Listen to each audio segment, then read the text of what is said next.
High everyone सत श्री अकाल सारिਆਂ ਨੂੰ बहुत बहुत स्वागत है बच्चा ਅੱਜ ਦੇ बहुत ही इंपॉर्टेंट ਲੈਕਚਰ ਦੇ ਵਿੱਚ ਜਿਹਦੇ ਵਿੱਚ ਆਪਾਂ ਗੱਲ ਕਰਨ ਵਾਲੇ ਆ Punjab state teacher eligibility test ਦੇ ਲਈ यानी कि पीएस टेट ਦੇ ਲਈ ਤੁਹਾਨੂੰ जो कुछ पता होना चाहिए है ਆਪਾਂ इस वीडियो ਦੇ ਵਿੱਚ डिस्कस करांगे। अगर ਤੁਸੀਂ पहली बार ये पेपर देन जा रहे हो या ਤੁਸੀਂ पहले भी प्रिपेयर किया है प्लीज़ इस वीडियो ਨੂੰ ध्यान ਨਾਲ सुनियो। बहुत सारी चीज़ां ਤੁਹਾਨੂੰ ਇਹਦੇ ਵਿੱਚ ਦੱਸਾਂਗੀ। चलो स्टार्ट करते हैं। सब तो पहला बेसिक्स तो स्टार्ट करते हैं कि Punjab state teacher eligibility test है कि देखो ये कंडक्टेड किया जाता है कि द्वारा state council of educational research and training के द्वारा जो भी तुसी एज अ टीचर जॉब करना है स्टेट गवर्नमेंट ऑफ पंजाब के अंडर तो तुसी ये एग्जाम देते हो। हुण ये टीचर किस क्लास के लिए आपां टीचिंग के लिए गल कर रहे हैं।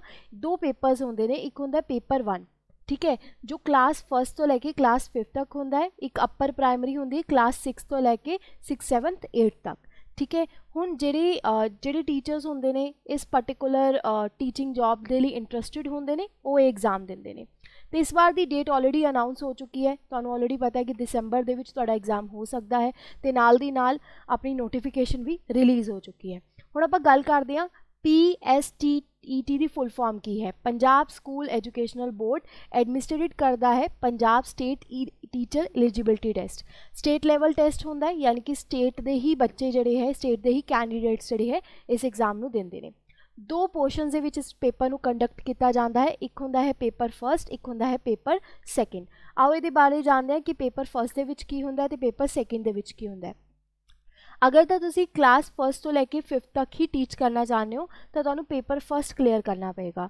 अगर तुसी पेपर 2 क्लीयर कर दो तो क्लास नंबर 6 तो लैके 8 तक तुसी आराम दे नाल पढ़ा सकते हो। बट अगर तुसी पेपर फर्स्ट ते पेपर सैकेंड दोनों क्लीयर कर लैंदे हो तो तुसी टीच कर सकते हो फर्स्ट तो लैके 8 क्लास यानी कि जिन्नी भी प्राइमरी क्लासेस होंदियां ने सारियां नूं। हुण गल करदे हां इहदा एलिजिबिलिटी की है, किस तरीके दे नाल ये टेस्ट होंदा है। देखो जिहड़े भी कैंडीडेट है वो पीएस टेट एग्जाम अगर देना चाहते हैं 18 ईयर्स ओल्ड उन्होंने मिनीमम एज रखी गई है, अपर रिस्ट्रिक्शन नहीं रखी गई। एज अगे कितनी जा सकती तो 30 साल के भी हो सकते हो 40 साल के भी हो सकते हो कोई दिक्कत नहीं, बट मिनीमम एज कितनी रखी गई है 18 साल। हुण अगर तुसी पेपर नंबर फर्स्ट देना है इहदे लई एलिजिबिलिटी क्राइटेरिया की है कम से कम तुहानूं 12th पास होना पेगा तो उस 12th पास के विच भी तुहानूं 50% मार्क्स जिहड़े है लैणे पैणगे। मतलब फॉर एग्जाम्पल अगर तुहाडे 12th बोर्ड दे विच 50% मार्क्स नहीं हैगे तो तुसीं एलिजिबल नहीं होवोगे। अगर सैकेंड पेपर की गल करते हैं एलिजिबिलिटी 6 तो लैके 8 तक एटलीस्ट तुसी ग्रैजुएशन की डिग्री की होनी चाहिए है, तुहानूं BEd डिग्री भी चाहिए हैगी। BEd डिग्री काफ़ी ज़्यादा हुण इंपॉर्टेंट मनी जाती है अगर आप टीचिंग एग्जाम कोई देन जाते हैं। हुण उस तो बाद आपां समझते हैं कि जिवें पीएस टेट पेपर फर्स्ट का सिलेबस की होंदा है। इहदे विच कुछ सबजैक्ट्स इंक्लूडिड ने जिवें कि child development and pedagogy, language comprehension English तुसीं कह लो। लैंग्वेज 2 दे विच तुहानूं पुछया जांदा है किस तरीके नाल लिसनिंग स्पीकिंग प्रिंसीपल की होंदे ने लैंग्वेज टीचिंग दे ये सारे।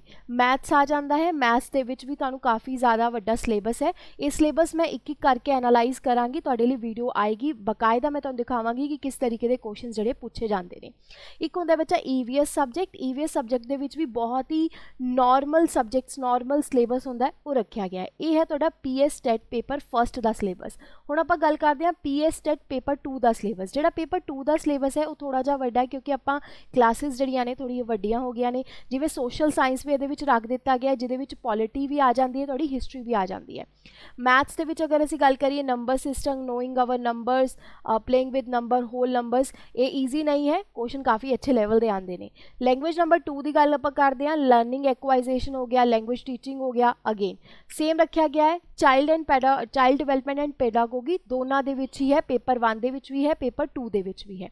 तो ये सारा जो सिलेबस है काफ़ी लेंथी सिलेबस होंदा है, कोई इदा नहीं है कि बई तुसीं अज इन्ना जा देख रहे हो सिर्फ इन्ना जा सिलेबस होगा, नहीं। हर एक सबजैक्ट का ना अपना ही एक 10-12 चैप्टर्स होंदे ने जिहड़े प्रिपेयर करने होंदे ने। हुण ये सानूं पता किद्दां चलदा है कि किहड़े चैप्टर्स प्रिपेयर करने चाहिए या किहड़े चैप्टर नहीं प्रिपेयर करने चाहिए, कितों ज़्यादा पेपर आता है, किद्दां दे क्वेश्चन आते हैं, ये सानूं पता लगेगा प्रीवियस ईयर्स क्वेश्चन तो। मैं बकायदा तुहाडा एनालाइजेशन भी करांगी प्रीवियस ईयर्स क्वेश्चन का। आपां एक पेपर लैके उहदी देखांगे किस तरीके दा स्ट्रैटेजी साडी होनी चाहिए, किस तरीके दे नाल आपां इहनूं क्लीयर कर सकते हैं।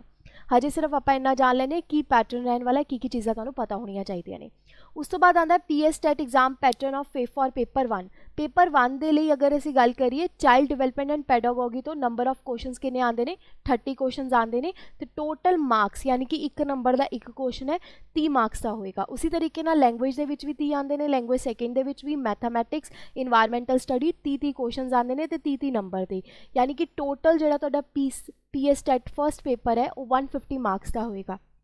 उसी तरीके दे नाल जिहड़ा पेपर पैटर्न है सैकेंड का भी है, बट उहदे विच मैथामैटिक्स और साइंस दे विच नंबर वध जांदे ने, यानी कि सोशल स्टडी और साइंस इंक्लूड हो जाती है। इहदे विच तुहानूं इक्को ही लैना हुंदा है, या तो तुसीं साइंस लै सकदे हो या तुसीं सोशल स्टडीज़ लै सकदे हो, तुहाडी अपनी मर्जी है। और लिखिया गया ना, अगर एंड लिखिया जांदा तां इहदे विच इदां हुंदा कि सानूं दोनों सबजैक्ट्स करने पैंदे, इहदे विच तुहानूं चॉइस मिल जाती है। जिवें 60 मार्क्स का हैगा तो 60 क्वेश्चन आएंगे तो 60 मार्क्स, एक क्वेश्चन ईच मार्क्स 1 मार्क्स का होएगा। 150 मार्क्स का भी PS टेट पेपर है तो ये बस ये चीज़ कर दी गई है कि सोशल स्टडीज़ में इंक्लूड कर दिता गया है तो इन्वायरमेंटल नूं हटा दिता गया है जो PS टेट फर्स्ट पेपर दे विच सी। हुण अगर तुसी एप्लीकेशन फी की गल करते हो इस एग्जाम नूं भरन दे लई जनरल एंड OBC दे लई फॉर पेपर 1 दे लई 600 रखी गई है, अगर तुसी दोनों पेपर भरने हैं तो 1200 है, तो SC तो शेड्यूल्ड कास्ट दे लई जिन्हों आपां कहने 300 तो 600 रुपया जिहड़ा है दोनों पेपर लई देनी पेगी। हुण अब अगर आपां गल करिए इहदे विच किस तरीके नाल प्रिपरेशन करनी है, पहली बार तुसी प्रिपेयर कर रहे हो किहड़े चैप्टर्स इहदे विच करने चाहिए हैं, चाइल्ड एंड डिवेलपमेंट पैडागोगी का सिलेबस की रहेगा, लैंग्वेज 2 दे विच किहड़े सबजैक्ट्स आ सकते हैं, लैंग्वेज कॉम्प्रीहेंशन दे विच किहड़े चैप्टर्स करने ने, EVS दे विच किहड़े चैप्टर्स करने ने, इहदे बारे भी आपां फुल फ्लैज डिस्कशन करांगे।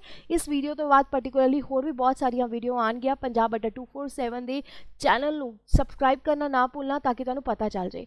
नाल दी नाल मैं तुहानूं एक होर गल बहुत इंपॉर्टेंट दसना चाहांगी कि बच्चा साडा कोर्स जिहड़ा है ऑलरेडी लॉन्च हो चुका है, यानी कि पंजाब स्टेट टेट पेपर का असी फर्स्ट पेपर का तो सैकेंड पेपर का ऑलरेडी लॉन्च कर चुके हैं। आप बहुत जल्दी स्टार्ट कर रहे हैं क्योंकि दिसंबर में अगर पेपर हो रहा है, हर साल एक बार पेपर होता है, अगर जल्दी दिसंबर में पेपर हो जाता है ठीक है तो तुहाडे कोल सिर्फ 1 महीना रह गया नवंबर का महीना, तो नवंबर के मंथ के विच ही आप पंजाब स्टेट टेट पेपर के बैचेस जोड़े स्टार्ट कर रहे हैं। लाइव बैचेस होंगे, ये तुहानूं रिकॉर्डिड भी मिलणगी, रिकॉर्डिंग भी मिलेगी। अगर तुसी जिवें कोई काम करते हो तुसी तुहाडे कोल टाइम नहीं हैगा, तुसी रिकॉर्डिंग वॉच करना चाहते हो, तुसी रिकॉर्डिंग वॉच कर सकते हो। तो इहदा जिहड़ा टोटल प्राइस हैगा वा वो वैसे तो 7000 रुपीज़ है, 7000 तो भी अबव है, बट तुहानूं डिस्काउंट मिल जाएगा अगर तुसी कोड इस्तेमाल करते हो Y8077। ये कोड इस्तेमाल कर लेना, ये 78% डिस्काउंट मिल जाएगा। 1839 रुपीज़ है तुहानूं पै जाएगा। फॉर एग्जाम्पल तुहाडे विच बहुत सारे इदां दे कैंडीडेट्स होने जिहड़े पेपर फर्स्ट ते पेपर सैकेंड दोनों पेपर देन जा रहे हैं, तो इदां तो है नहीं कि वो पेपर फर्स्ट कोर्स के लिए फिर 1800 भरनगे, फिर वो 1800 पेपर 2 लिए भरनगे, है ना। उन्हां लई एक बहुत ही इंपॉर्टेंट गल है, मैं तुहानूं दस देनी आ। अज ये ऑफर भी चल रहा है, कल नूं शायद खत्म हो जाए। साडा ना जिहड़ा पंजाब दा एक महापैक हुंदा है, इहदे विच की हुंदा है कि जिन्हें भी पंजाब दे कोर्सेज चल रहे होंदे ने या जिन्हें भी आपां लाइव क्लासेस वगैरह चलाने सारे इहदे विच इंक्लूडिड होंदे ने। ये जिहड़ा पंजाब दा महापैक है तुहानूं 2000 रुपये दे विच पेगा अज दे दिन, कल तो ये तुहानूं 3200 रुपये दा पेगा।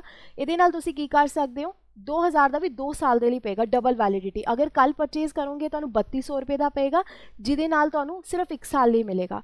तो इस दे विच तुहाडे दोनों कोर्सेज इंक्लूड हो जाएंगे, ठीक है। ये दोनों कोर्सेज इंक्लूडिड हो जाएंगे, तुहानूं कोई दिक्कत नहीं होएगी, तुहानूं दोनों नहीं लैने पैणगे। तो तुसीं पंजाब दा महापैक लै सकदे हो Y8077 कोड का इस्तेमाल करके 2000 रुपये दे विच दोनों कोर्सेज नूं असैस करदे हो। नाल दी नाल अगर तुसीं अड्डा 247 की वैबसाइट के उत्ते जाओगे तुहानूं ये भी गल पता चलेगी साढ़े बहुत सारे कोर्सेज चल रहे हैं, जिवें कि पंजाब ETT का भी आपां लॉन्च कर चुके हैं। ये सारे कोर्सेज तुसीं पंजाब दे महापैक दे विच देख पाओगे, इदां नहीं है कि सिर्फ यही, सारे दे सारे।